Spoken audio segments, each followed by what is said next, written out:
¿Se aprobaron o no apruebo?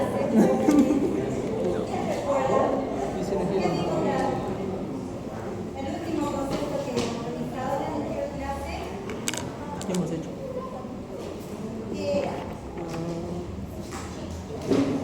Corazón. Ciclo cardíaco. Sí, ciclo cardíaco. Veamos un poquito los objetivos de la clase. Los objetivos de la clase. Escuchemos a Oriana, que está leyendo el primer objetivo de la clase. La potencia de membrana del músculo cardíaco. Aquí me acabo de extrañar.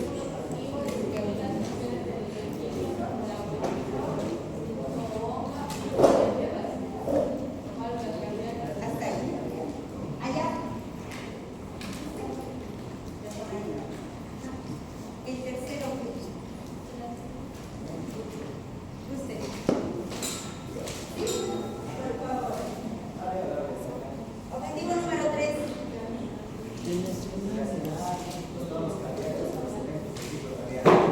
Bien, perfecto. Allá, ustedes, una de ustedes. El objetivo número 4.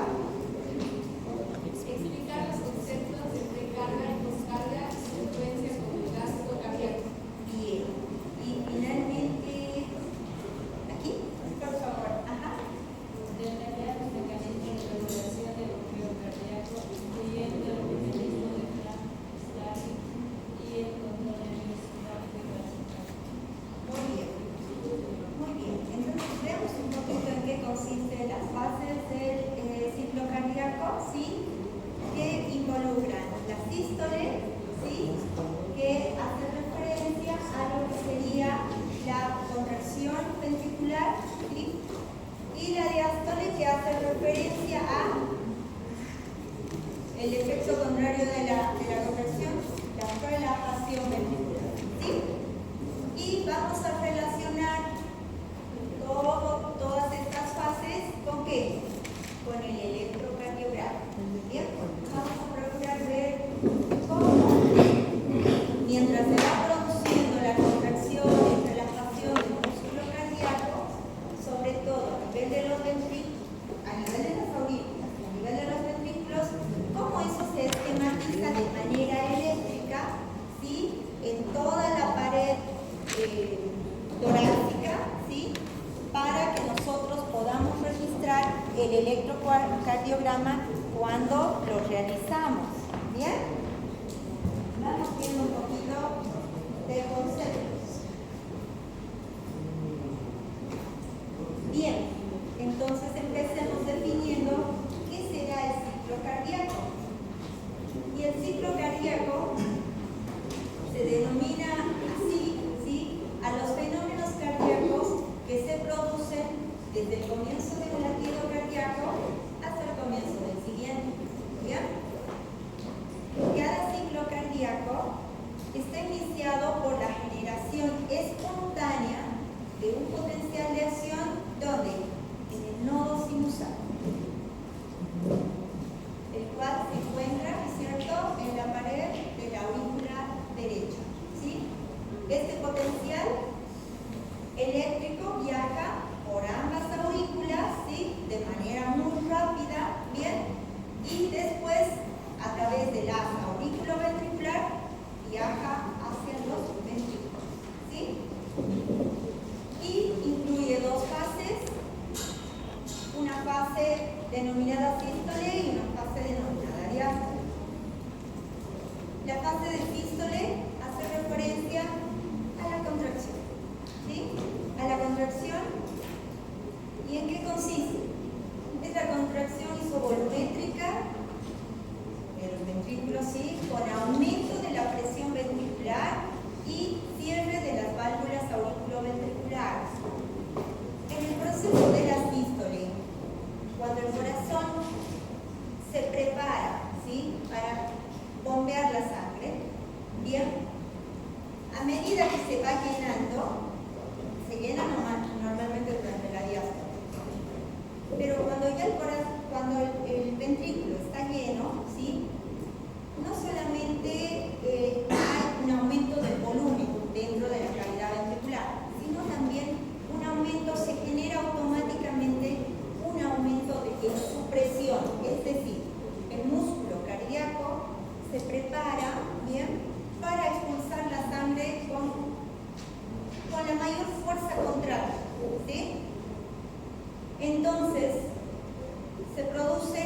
sería el cierre de las válvulas auriculoventriculares. Porque ustedes se imaginan que el ventrículo se esté contrayendo como para bombear sangre hacia la aorta, que sería hacia en otras palabras, hacia la circulación sistémica o hacia la arteria pulmonar.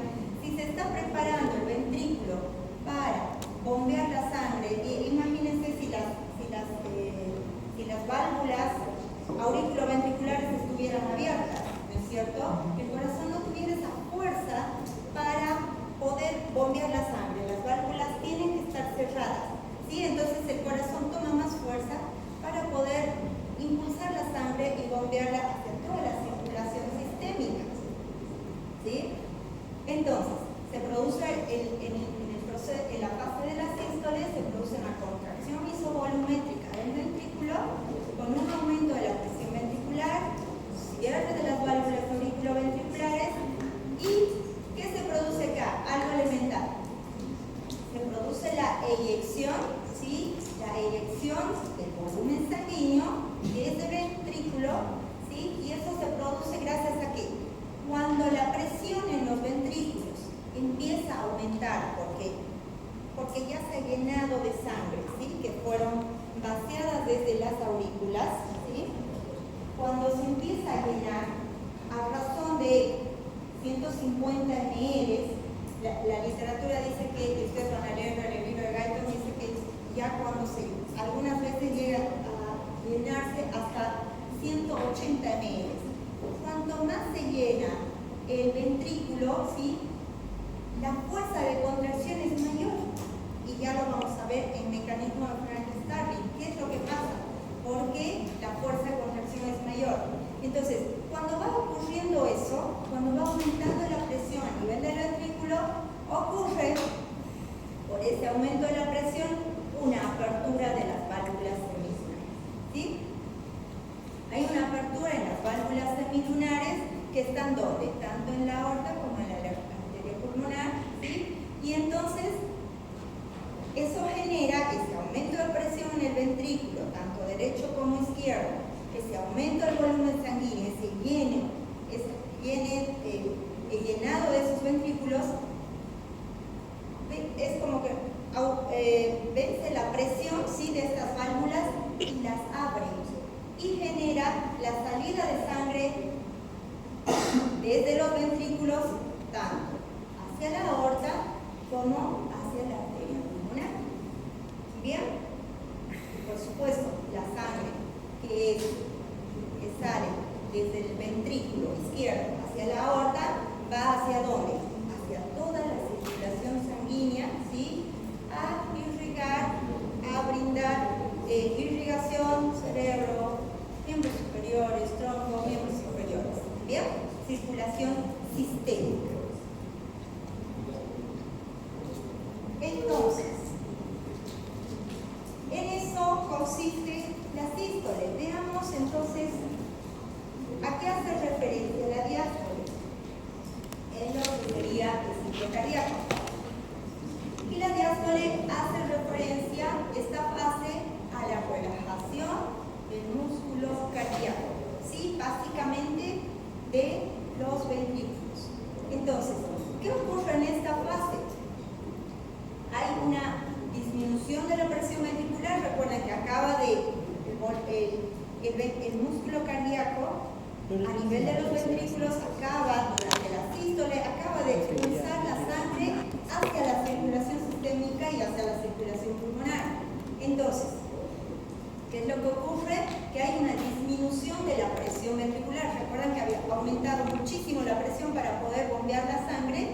Entonces, ya en la etapa de la relajación o la diástole, hay una disminución de la presión ventricular con un cierre de las válvulas semilunares. ¿Qué quiere decir? Tanto la válvula a nivel de la aorta como a nivel de la arteria pulmonar se cierran para que nuevamente vuelva a llenarse sangre desde ¿dónde? Desde las aurículas, ¿sí? Entonces, se produce un llenado ventricular rápido por apertura de las válvulas auriculoventriculares. Cuando el corazón se estaba contrayendo en la fase de la sístole para bombear toda la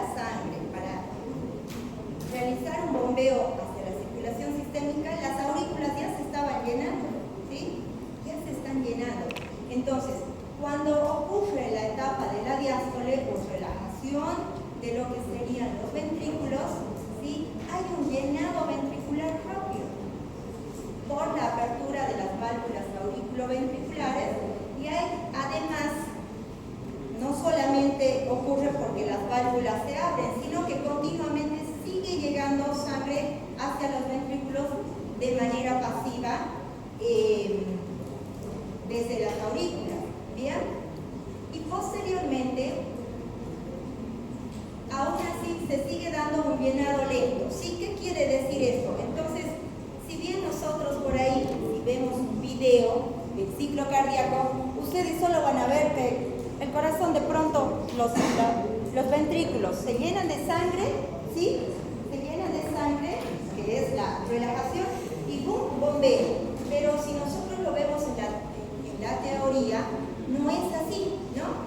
Ocurre una serie de pasos. Fíjense que hay un llenado rápido, luego un llenado rápido de los ventrículos, luego hay una etapa de llenado lento, ¿sí? Siguen llenándose los ventrículos, porque los ventrículos tienen que llenarse con alrededor de cuántos ml, hemos dicho, en el lado izquierdo, por ejemplo, tiene que llegar a por lo menos 150 ml para poder recién contraerse y poder realizar el bombeo de sangre, ¿sí?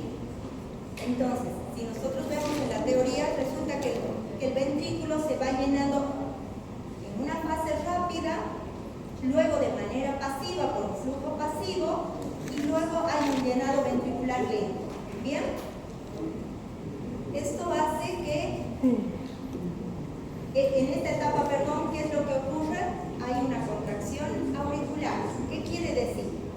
Para que acaben de llenarse los ventrículos con un buen volumen de flujo sanguíneo que va a ser expulsado, podríamos decir, hacia la circulación sistémica, necesitamos tener mucho más volumen. Ustedes van a ver en el mecanismo de Starling cómo cuando más volumen hay en el ventrículo, el corazón, el músculo cardíaco automáticamente tiene más fuerza para contraerse y por tanto más fuerza para expulsar la sangre a la circulación sistémica. Entonces, fíjense que además de estos pasos, jóvenes, además de haber un llenado rápido de los ventrículos en la diástole, ¿sí? Además de haber un llenado pasivo, luego un llenado ventricular lento, también hay una contracción auricular. ¿Qué quiere decir? Como que las aurículas vuelven a contraerse y vuelven a aumentar los últimos ml de sangre hacia los ventrículos. ¿Para qué? Para que los ventrículos se llenen de toda la cantidad de sangre posible, eso aumente la presión y por tanto aumente la fuerza de contracción en este músculo y pueda impulsar la sangre hacia la circulación sistémica. ¿Sí? En eso consiste básicamente la fase de diástole o relajación del ciclo cardíaco. ¿Sí? Veamos un poquito más. Luego voy a mostrarles una imagen, por favor. Bien, entonces nosotros resumimos un poquito. Durante la diástole, ¿qué es lo que ocurre durante la diástole? Entonces, ¿qué habrá durante la diástole? Es una pregunta de examen y ustedes me dicen, durante la diástole se produce la contracción ventricular. ¿Estará bien? No. ¿Qué pasa durante la diástole entonces? Llenado ventricular. ¿Hay qué? Durante la diástole se produce llenado ventricular. Es como la fase de relajación, ¿sí? Fase de relajación del músculo cardíaco y se produce llenado ventricular y preparación para la sístole, ¿sí? Y en la sístole, entonces, ¿qué ocurriría durante la sístole? Todo lo contrario, ¿no es cierto? Para que pueda haber el bombeo, hay una contracción isovolumétrica del músculo cardíaco a nivel de los ventrículos y, por tanto, la eyección. ¿Sí?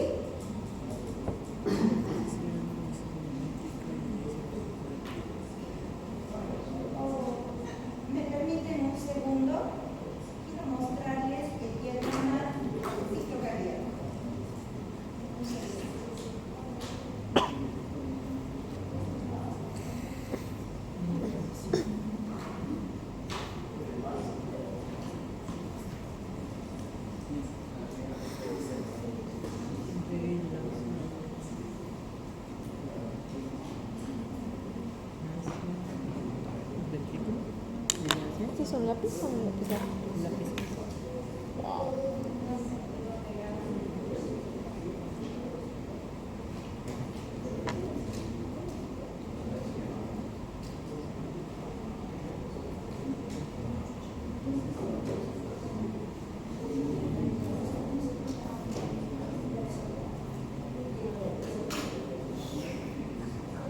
Sí, ¿con qué lo te vas a hacer? ¿Con qué lo afilas? Oh, así se queda. Así se queda. Wow. Según yo, mira, es que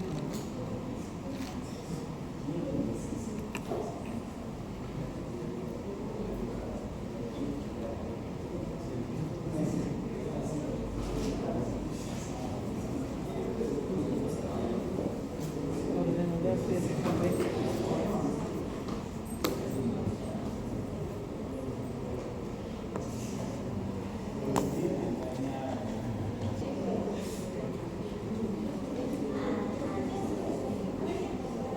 Es buena la imagen, ¿verdad? Está bueno.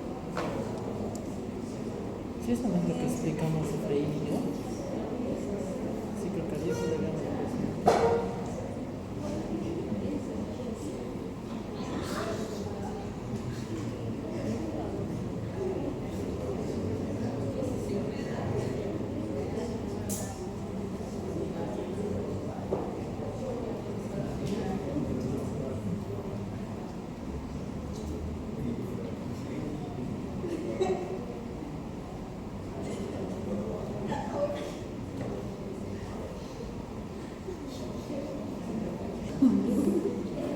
¿Se ve un poquito mejor?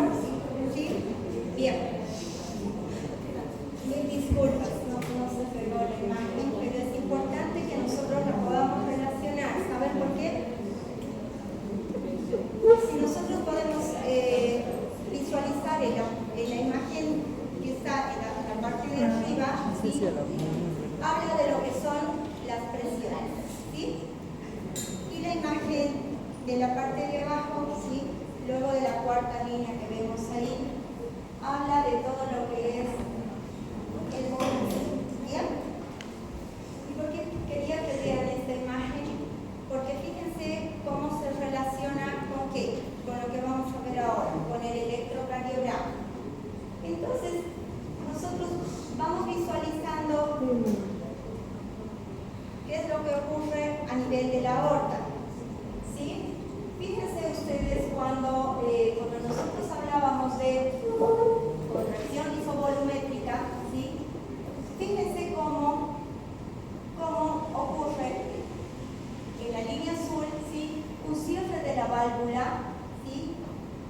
Un cierre de la válvula auriculoventricular y cómo inmediatamente aumenta la presión a nivel del ventrículo, ¿sí? Sube la presión. Normalmente está, fíjense, casi isoeléctrico, casi no tiene presión, pero una vez que se cierran las válvulas, el ventrículo empieza a aumentar la presión y aumenta, fíjense, ¿hasta cuánto? Hasta prácticamente 120 milímetros de mercurio, ¿sí? Ahí ocurre una apertura de la válvula aórtica, ¿bien? Posteriormente, la contracción isovolumétrica del ventrículo, la eyección del ventrículo, sí, el ventrículo bombea la sangre. Posteriormente entramos a lo que sería la diástole, la relajación isovolumétrica, ¿sí? Y fíjense ahí cómo indica en qué etapa y a qué presión ocurre un cierre de la válvula aórtica, nuevamente una apertura de las válvulas auriculoventriculares para que nuevamente el músculo cardíaco o el ventrículo vuelva a llenarse de sangre y se produzca un nuevo ciclo, ¿sí? Y fíjense cómo tiene relación con el volumen, ¿bien? Ustedes fíjense que cuando se produce la contracción isovolumétrica del ventrículo, el volumen se reduce, ¿sí? El volumen a nivel del músculo, a nivel del ventrículo, perdón, se reduce para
del electrocardiograma se denominan onda P, onda Q, onda R, onda S y finalmente onda T.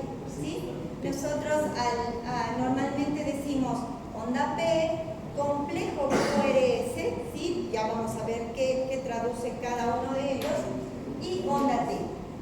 Ahora, ¿qué representan? Representan los voltajes eléctricos que genera el corazón y son registrados mediante el electrocardiograma desde la superficie del cuerpo, ¿sí? Ahora, ustedes ya van a ver cómo, cuando hagamos la práctica, vamos a ver cómo se producen estas onditas en el modelo, en el material de simulación, en el maniquí que tenemos de simulación. Y fíjense que la onda P, la primera onda que se dibuja, hagamos un electrocardiograma para que ustedes puedan Mira, las células dendríticas. dar cuenta de que estamos hablando. ¿Sí? ¿Lo ven? Cuando nosotros realizamos un electrocardiograma, identificamos primero una onda recta, ¿sí? Que se llama, son onda isoeléctrica, ¿sí? O línea, perdón, isoeléctrica. La onda P se dibuja así, ¿sí? Okay. El complejo QRS, así, y posteriormente una onda T, que puede ser un poco más grande que la onda P. Este es un electrocardiograma, ¿sí? Es un registro de electrocardiograma. Entonces ahora estamos hablando de esta onda, que sería la onda P, el complejo QRS y la onda T. Veamos de qué trata cada una de ellas. La onda P está producida, ¿sí? La primera onda que se produce está producida por la propagación de la despolarización de las aurículas, ¿sí? Y está seguida, por tanto, de la contracción auricular. ¿Bien? Y ahí, ¿qué es lo que genera la despolarización de las aurículas y, por tanto, la contracción auricular? Se produce una ligera elevación de la curva de presión auricular y es lo que está representado por la onda P. Entonces, la onda P representa ¿qué cosa? La despolarización de las aurículas. Que por supuesto, cuando una fibra muscular se despolariza, ¿qué viene a continuación? Que se produzca la contracción, ¿no es cierto? Recuerden, se despolariza y arranca la contracción. Entonces, ¿qué representa la onda P? En un electrocardiograma representa la despolarización de las aurículas juntamente con la contracción auricular. ¿Bien? Y tiene un periodo muy chiquitito. Esto lo vamos a ver en la práctica. ¿Cuánto dura? ¿Cuánto es lo normal? El complejo QRS, aquel complejo que vemos dibujado allá, ¿sí? Aparece 0,16 segundos después, ¿sí? Después de la onda P, y aparece como consecuencia de que si ya se han despolarizado las aurículas, recuerdan que lo hacía unos segunditos antes, unos milisegundos antes que los ventrículos, si ya se han despolarizado las aurículas, ya se han contraído, ¿qué toca? ¿Qué ocurra a nivel del músculo cardíaco? Necesita que se despolarice ¿qué? Los ventrículos. Entonces, el complejo QRS representa la despolarización de los ventrículos, ¿sí? La despolarización eléctrica de los ventrículos, y por tanto aquí se produce ¿qué? La contracción de los ventrículos. Y esto que hace que comienza a elevarse la presión a nivel de los ventrículos. Y este aumento de la presión a nivel de los ventrículos genera esta onda. Este complejo, perdón, el complejo QRS. ¿Sí? Bien, entonces, ¿qué será la onda T? Que es la onda final de todo el electrocardiograma. La onda T representa la fase de repolarización ventricular. ¿Sí? ¿Por qué la repolarización? Ustedes se preguntarán, entonces, ¿dónde está la repolarización de las aurículas? ¿Dónde se quedó? No se registra en el electrocardiograma, ¿sí? Porque es tan pequeñita la onda eléctrica que no se llega a representar. Por eso solo tendríamos Despolarización auricular y contracción. Complejo QRS, despolarización ventricular y contracción ventricular. Y onda T, que representa la repolarización ventricular y que significa cuando las fibras del músculo ventricular comienzan a relajarse para iniciar un nuevo ciclo. ¿Sí? Entonces, ese es de manera general cómo se relaciona el electrocardiograma con el ciclo cardíaco. ¿Bien? Veamos un poquito más. Entonces, hemos venido hablando del ciclo cardíaco. Veamos qué será el volumen sistólico y gasto cardíaco. Y empezamos definiendo qué es el gasto cardíaco entonces. ¿Sí?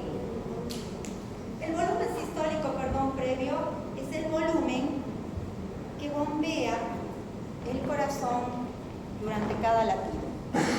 Y que en el ventrículo izquierdo es diferente, ¿sí?, que el ventrículo derecho. Normalmente el ventrículo izquierdo bombea en cada contracción, ¿sí?, en cada fase de sístole, bombea de 150 hasta 180 ml de sangre en el corazón sano, ¿sí?, en cada latido, ¿bien? Entonces, ¿qué es el gasto cardíaco? El gasto cardíaco se define de manera general como la cantidad de sangre que bombea el corazón hacia la aorta y por tanto hacia la circulación sistémica, pero cada minuto, ¿sí? Entonces el volumen sistólico es este volumen que bombea el corazón, pero en cada latido, que es bajito, ¿no es cierto? Estamos diciendo que es de aproximadamente 150 ml a 180 ml máximo, ¿sí? Porque es la capacidad de los ventrículos, ¿bien? Pero a diferencia del gasto cardíaco, el gasto cardíaco es la cantidad de sangre que bombea el corazón hacia la circulación sistémica, pero ¿en qué? En un minuto. Entonces eso es importante, ¿bien? No se me cansen, ya vamos a terminar. Entonces, ¿cuál será la función de las válvulas cardíacas? ¿No? Ustedes se imaginan que el corazón haga todos estos mecanismos, se despolaricen las aurículas, se contraigan, vacíen la sangre hacia los ventrículos y los ventrículos tengan que bombear la sangre, ¿no es cierto? ¿Se imagina si no hubieran válvulas? ¿Sí? Si no hubieran válvulas, no se pudiera producir no aumentaría la presión a nivel de los ventrículos, por ejemplo. ¿Sí? Recuerden que cuando hablábamos de la sístole, tenían que cerrarse las válvulas, ¿sí? Las válvulas auriculoventriculares tenían que cerrarse, ¿para qué? Para que el músculo cardíaco, el ventrículo se llene de sangre y con el llenado de las válvulas, se llena el ventrículo y el cierre de las válvulas auriculoventriculares, eso hace que el corazón tome más fuerza y pueda impulsar la sangre, ¿sí? Entonces, son elementales las válvulas, tanto auriculoventriculares a nivel en el corazón o en el ventrículo izquierdo, la mitral, el ventrículo derecho, la tricuspidia, o las válvulas semilunares, tanto aórtica como pulmonar, porque recuerdan que les decía que cuando los ventrículos se llenaban, tenían que vencer la resistencia de qué válvulas. ¿Dónde eyecta la sangre el ventrículo izquierdo? ¿A dónde eyectará la sangre? ¿Hacia la arteria aorta? Sí. ¿Y el ventrículo derecho hacia dónde eyecta la sangre? Hacia la arteria pulmonar, ¿sí? Entonces, cuando los ventrículos se están contrayendo están llenos de sangre, para impulsar la sangre hacia la circulación sistémica, en el caso del ventrículo izquierdo, ¿qué es lo que tiene que hacer? Vencer la resistencia de estas válvulas, ¿sí? Porque si no, no podemos bombear la sangre, ¿sí? ¿sí? Y si estas válvulas no estuvieran cerraditas y el ventrículo se estuviera contrayendo con toda su energía, ¿sí? La sangre se iría como fugando y no tuviera esa fuerza de contracción el ventrículo para poder inyectar la sangre a toda la circulación sistémica, ¿sí? Hay patologías donde hay insuficiencia valvular, ¿sí? ¿Qué quiere decir? Ustedes van a escuchar mucho. Tiene insuficiencia tricuspidia, tiene insuficiencia mitral, y cuando es la mitral es como que la más peligrosa. ¿Por qué? La mitral es la izquierda o la derecha. La izquierda. Entonces, ese es el ventrículo izquierdo es el que bombea la sangre a toda la circulación sistémica. Entonces, ¿se imaginan si sus válvulas no están funcionando bien? ¿Qué quiere decir? Que por alguna patología, ¿sí? Estas valvulitas que normalmente hacen un cierre hermético para que la sangre esté ahí contenida en el ventrículo y se impulse con toda la fuerza hacia las válvulas aórticas en el caso del ventrículo izquierdo y hacia la válvula pulmonar en el caso del ventrículo derecho, ¿sí? ¿Se imaginan si estas válvulas tuvieran algún tipo de debilidad o no se cerraran por completo? Es cuando ocurre la insuficiencia cardíaca. El corazón no tiene la capacidad para bombear la sangre necesaria por minuto, ni en cada latido, ni por minuto, ¿sí? O sea que se nos altera todo. Se nos altera la sístole, se nos altera todo el ciclo cardíaco y además se nos altera ¿qué era el gasto cardíaco? ¿Qué era el gasto cardíaco? Es la cantidad de sangre que bombea el corazón cada cuánto? Cada minuto, ¿sí? ¿Se imaginan que si hay una insuficiencia de estas válvulas, ¿sí? Todo se altera, el corazón no puede bombear. Y créanme que hay muchas patologías que generan alteración de estas válvulas, ¿sí? Y hacen y provocan en el paciente la insuficiencia cardíaca. ¿Bien? Nosotros tenemos que ver en detalle, van a haber muchas patologías. Ustedes tienen fisiopatología y ahí ustedes van a ver todas las patologías posibles que se producen por alteración a nivel de estas válvulas, ¿sí? Bien, entonces la función valvular elemental en el ciclo cardíaco. Ahora, bien, porque todo está relacionado. ¿De dónde vendrán entonces los tonos cardíacos? ¿Sí? Ya sabemos de dónde vienen el registro electrocardiográfico del corazón. Ya vamos terminando, no se me cansen, ¿sí? Los tonos cardíacos. Los tonos cardíacos son producidos ¿por qué? Por el cierre de las válvulas auriculoventriculares y semilunares. Resulta que cuando estas válvulas se abren, no generan tanto ruido, ¿sí?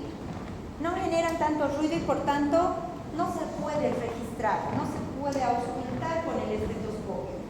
Solo se ausculta, fíjense lo intensas que son las válvulas cuando se cierran, porque eso sí se registra. O sea que cuando ustedes van a un paciente o ustedes mismos, pónganse el estetoscopio, apliquen la membrana sobre el mesogastrio, van a ver que, sobre la cavidad cardíaca, van a ver que escuchan dos latidos, ¿sí? Un latido más o menos que se asemeja a lap-lap, ¿sí? Lap-lap, lap-lap, lap-lap, ¿sí? Entonces, fíjense que eso no había sido, ¿qué había sido en realidad? ¿Qué es lo que escuchamos? El cierre de las válvulas, tanto auriculoventriculares como semilunares. ¿Bien? Ahora, veamos cuál es cuál. ¿Cuál de los ruidos representa al cierre de qué tipo de válvulas? Entonces, el primer ruido que ustedes se ausculten cuando se ausculte el latido cardíaco, van a ver que el primer ruido, nosotros en fisiología Guyton se lo denomina como S1, nosotros también lo escribimos como R1, primer ruido cardíaco, ¿sí?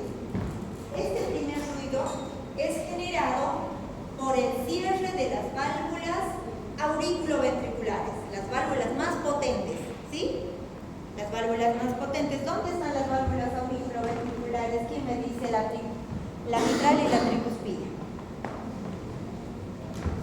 Nosotros sabemos, cuando hemos iniciado el capítulo de cardíaco, hemos dicho que la cavidad cardíaca era como se dividía en cámaras, ¿sí? Era como una cámara que tenía 2 aurículas y 2 ventrículos, ¿sí? ¿Hasta ahí recordamos? Bien.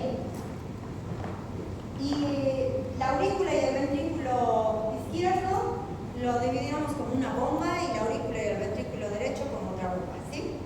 Que estaban en constante contracción y relajación. Bien. Ahora, ¿dónde está la válvula mitral y tricuspidia? ¿Dónde estará la mitral? ¿En el lado izquierdo o en el lado derecho? En el lado izquierdo. Y la tricuspidia está en el lado derecho, ¿sí? Entre la aurícula y el ventrículo derecho. Bien. Entonces, cuando se cierran estas válvulas, jóvenes, es cuando sentimos ese ruido cardíaco. Cuando escuchamos, si ustedes escuchan un lap, esa es el cierre de esas válvulas. Ahora, el segundo ruido cardíaco, S2 o R2, es producido por el cierre de las válvulas aórtica y pulmonar, ¿sí? Entonces, ustedes van a fijarse que el primer ruido es como que más prolongado y el segundo ruido es así como más cortito. Por eso es lap, tap, lap, tap. Hagan el ejercicio, lo vamos a hacer igual en la práctica. Pero ustedes en casa deben tener el estetoscopio, pónganse y escuchen sus ruidos cardíacos, ¿sí? Ahora, ¿qué será lo normal? ¿Habrá otro ruido cardíaco? ¿Se cierran otras válvulas en el corazón? ¿Qué más? ¿Qué otros ruidos podremos sentir? Sabemos que hay un primer ruido cardíaco o S1 o R1, un segundo ruido cardíaco que representa el cierre de la válvula aórtica y pulmonar, y el tercer y cuarto ruido no existe, ¿sí? Es cuando hay algo patológico. ¿Bien? Cuando ocurre nosotros decimos, cuando hacemos una valoración cardiológica, decimos R1, R2, quiere decir primer y segundo ruido cardíaco rítmico, regular, normofonético. ¿Y saben qué aumentamos? Silencios impresionan libres. El cardiólogo igual es lo que nos reporta, ¿no? Silencios impresionan libres. ¿Qué quiere decir? Que no hay ni un tercer ni un cuarto ruido cardíaco. Cuando existen es porque hay algo patológico que está generando que nosotros escuchemos otro ruido, ¿sí? Entonces, ¿qué sería lo normal que escuchemos? Primer y segundo ruido. ¿Y cómo más o menos sonaría? Lap, tap, lap, tap, ¿sí? Esos son los ruidos cardíacos. Y están representados por esos cierres de válvulas. No olvidemos que esto es elemental en la evaluación, ¿sí? Es muy importante recordar esto porque son los ruidos cardíacos, son lo que ustedes van a escuchar todos los días de su vida cuando vean a sus pacientes, ¿sí? Bien, entonces, ¿tiene su relevancia la auscultación pulmonar, la auscultación cardíaca? Por supuesto que tiene, por supuesto, ¿sí? Y nosotros en la práctica vamos a ir viendo dónde tenemos que poner el estetoscopio, dónde podemos auscultar estos ruidos cardíacos, ¿sí? Bien, ¿nos da el tiempo? Wow. A ver.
Cuanto más se estira el músculo cardíaco durante el llenado ventricular, es decir, durante la diástole, ¿sí?, más fuerte va a ser su contracción durante el vaciado, durante la sístole, ¿sí? Es un mecanismo fisiológico que tiene la particularidad o solamente el músculo cardíaco, ¿sí? Mientras más lo estiremos al músculo cardíaco, más fuerza de contracción tiene. Y a eso es lo que se denomina el mecanismo de Frank-Starling, ¿sí? Bien. La próxima clase, jóvenes, vamos a ver, porque nos falta lo que es inervación del músculo cardíaco, ¿sí? Que produce por el sistema nervioso autónomo, que produce las fibras simpáticas que inervan el músculo cardíaco y que producen las fibras parasimpáticas, ¿bien? Precarga, poscarga y el control nervioso del músculo cardíaco lo vemos en la próxima clase, ¿sí? Permítanme, ¿saben qué? Les